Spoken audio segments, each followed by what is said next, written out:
Good afternoon. I'm David Holland, and I'm a litigation attorney, and I also have had the pleasure of being and am presently the legal and executive director of Empire State Normal. I spent more than a decade as general counsel to High Times Magazine. I'm a member of the New York Cannabis Bar Association, and I've had the pleasure of working with several organizations and litigators with regard to different challenges to the federal designation of marijuana as a Schedule I substance.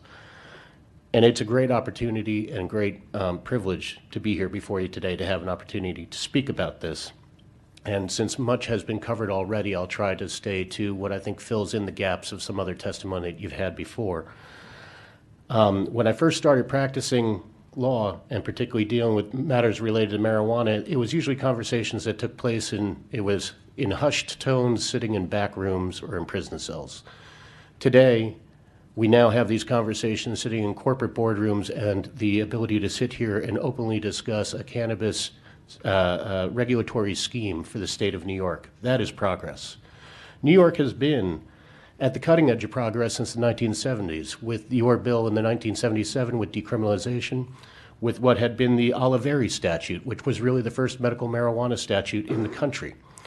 The Oliveri statute was named after a legislative representative who suffered from a rare illness and established a medical research program for cannabis. But due to the intractability of politics, the program was never funded, and the progress of that program was thwarted. New York, since that time, has lagged far behind, and it has lagged behind the enlightened policies and programs of the sister states to the west and those that are starting to emerge as programs to the eastern seaboard. Progress in New York was also derailed by the Rockefeller drug laws, and we've heard a little bit about that today. And as you all recall, it was a draconian penal statutes that sentenced individuals to prolonged and life prison terms for possessing as little as a joint of pot.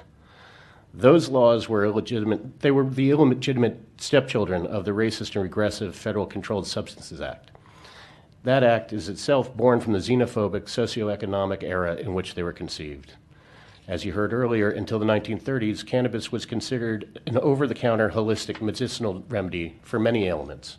But then it became the target of persecution and prosecution under Henry Ainslinger, who served as the nation's first effective drug czar. The genesis of his rationale for cannabis prohibition was that in sum and substance, he was quoted as saying that it is a plant that makes black men think they are white and white women want to sleep with them. The war of marijuana is the offspring of the anti-miscegenation mentality. It is not born from scientific or medical research. It's also the victim of just pork barrel politics and political lobbying.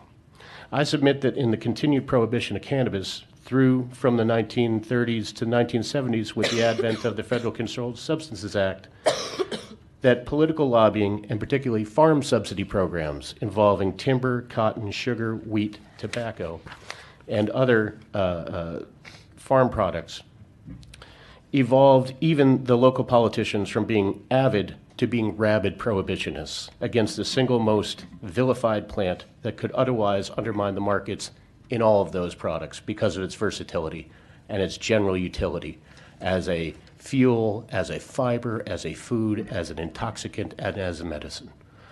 I believe that racism and the advent of political lobbying was the basis for continued prohibition in the United States, and it's time it must come to an end. The racist underpinnings of marijuana prohibition have been exhaustively laid out in a federal lawsuit of which I am part, entitled Washington versus Jeffrey Beauregard Sessions and the United States of America. I am part of that litigation team with Michael Hiller, Lauren Rudick, Fatima Athia, and Joseph Bondi, and that can be found in the Southern District of New York under docket number 17 CV 5625, or you can learn more about it on Twitter at hashtag Federal Cannabis Lawsuit. In that action, we challenge the constitutional deprivations and violations of constitutional rights of individuals brought about by the continued designation of cannabis as a Schedule I substance under the Controlled Substances Act. There is neither scientific basis for that Schedule I designation, which claims that it has no medical viability and is a drug that has a high incidence of abuse, And there's no scientific basis by which to continue to impose it upon the 29 states and the District of Columbia that have found that there is medical viability and there is a effective and positive way by which to control the cannabis market such that it does not become a rampant drug that hails back to the political prohibition era. One of the rationales for prohibition has been that it's a gateway drug to other illicit drug use, and that's been incorporated into the mentality of politicians, of our educators, of our policemen, and of our society. And yet it's a baseless, propagandistic statement that has no basis in fact. In fact, the FDA abandoned the gateway theory in 2016 when they openly acknowledged that there was no statistical basis to support that bogus theory.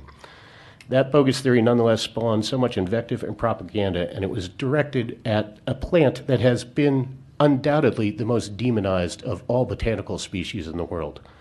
Let me just read to you from the Federal Register, which actually was put out with the FDA's decision, where it states, and I'm reading now from the Federal Register at volume 81, volume 81, issue number 156, which is August 12, 2016, where it says, and I promise to be brief, Candle proposed nearly 40 years ago the hypothesis that marijuana is, quote, a gateway drug, end quote, that leads to the use and abuse of other illicit drugs. Since that time, epidemiological research explored this premise. Overall, research does not support a direct causal relationship between regular marijuana use and other illicit drug use. The studies examined in the gateway hypothesis are limited. First, in general, studies recruit individuals influenced by a myriad of social, biologic, and economic factors that contribute to extensive drug abuse. And second, most studies that test the hypothesis that marijuana use causes abuse of illicit drugs use a determinative measure, any use of any illicit drug, rather than the DSM-5 criteria for drug abuse or dependence on illicit DSM drug. Consequently, although an individual who uses marijuana may try other illicit drugs, the individual may not regularly use drugs or have a diagnosis of drug abuse dependence. So that's the abandonment of the gateway theory that served as such an effective tool by which to continue to persecute, prosecute, and demonize this plant in the communities that became interactive with it. Under President Obama, we saw that there was actual progress with regard to relaxation of the marijuana enforcement priority under the Controlled Substances Act.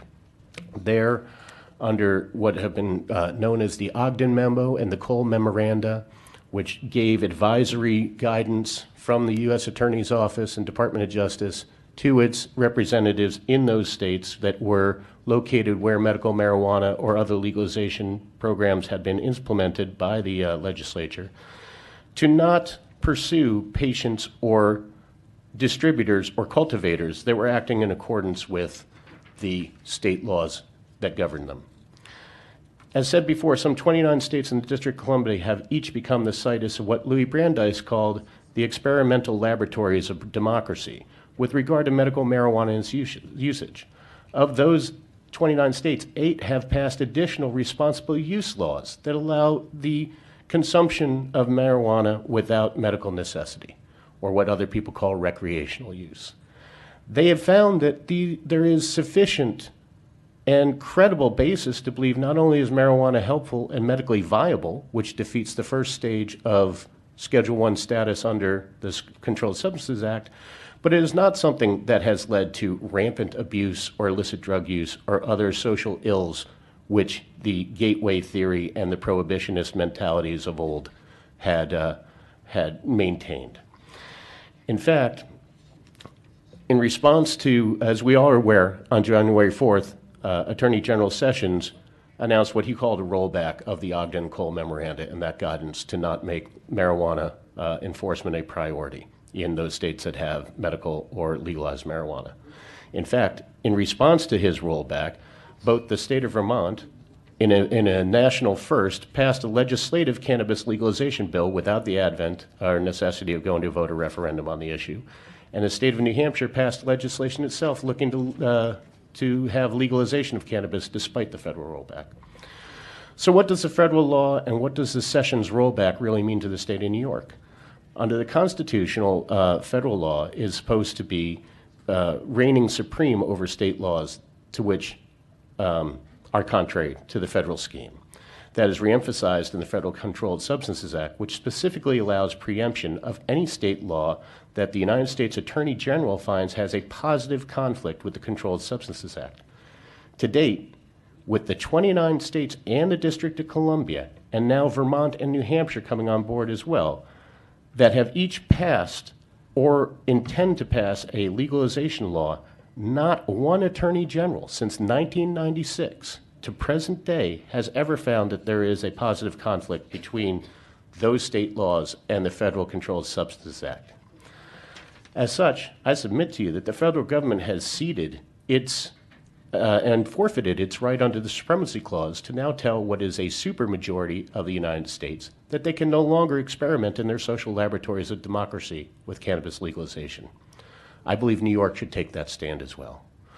There's an opportunity in the federal lawsuit that I discussed earlier in Washington versus Sessions for the Attorney General of New York to submit an amicus brief in support of our lawsuit, emphasizing New York State's interest in the constitutional issues raised therein and the impact that a ruling may have on the state's 10th Amendment right to govern its police power and what it considers to be medical efficacy in the medications it allows.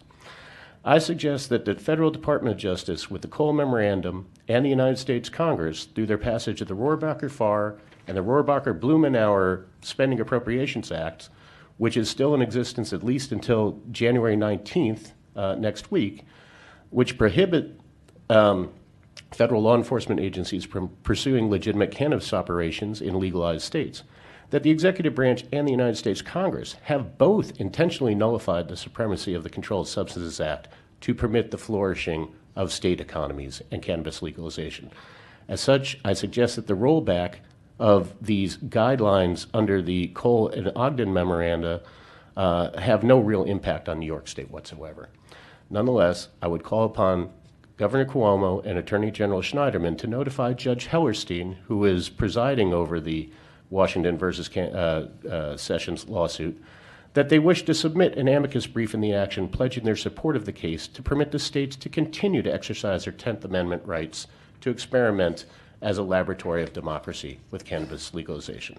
So indeed, we have seen progress on the cannabis policy in the nation, and New York needs to continue in the progress that it is now headed towards on what is now a well-trod path of cannabis legalization and schematic framework for such legalization. New York's Compassionate Care Act and the MRTA bills create which creates an adult responsible use setup, is only a small step on the already well-trod path that the sister states have engaged in. Under the Compassionate Care Act, the cost of medicine is still too high, and the range of medical conditions covered is disproportionately low, and the distribution of centers that are allowed to engage in it with the licenses is too diverse and disparate across the state, and it needs to be revised. Under the pending MRTA bill, we must look to the West to determine the best practices acts for the legalization of that, and this is an issue that will be addressed by Christina Buckala, who follows. New York has made progress with the passage of the sealing bill, which is going to allow the expungement of old convictions of 10 years or more. But that time is too long, and the stigma of such convictions is too great. That has a ripple effect not only on the defendant, but the families that depend upon him. And we have heard about that also. So progress is here, but New York still has much work ahead. Unlike all the other states that have passed cannabis legalization by voter referendum, the good citizens of New York are deprived that opportunity because we must rely upon our representatives in Albany to bring these matters to a vote. That is something that should be considered changed as well. In conclusion, Empire State Normal and the New York Cannabis Bar Association look forward to assisting this committee or any other committee that requests our help to continue the dialogue on the legalization of cannabis and the development of a responsible economic policy that will benefit millions of New Yorkers across our great state. Thank you. Mr. Holland, I don't think we have a copy of your written testimony. If you can both give us a hard copy and email it, that would be helpful. I assume the Washington case is cited It's cited in here. I had to readjust a little bit as we went, so I will provide you everything you need with citations. And if email is a preferred means, I can also email you a copy of the complaint. I think it's something that you'll find very helpful. Okay, and just procedurally, at what stage is that suit now? So the government moved to dismiss the complaint. Opposition papers were filed, and Judge Hellerstein has now requested oral argument on the issue right after, on January 4th, he issued this ruling right after it was announced that Sessions was announcing a rollback of the Ogden and Cole memoranda. So on Valentine's Day, February 14th, at I believe at 2 p.m., we commence oral argument in that action on the motion to dismiss. Oh, okay, thank you. Thank you.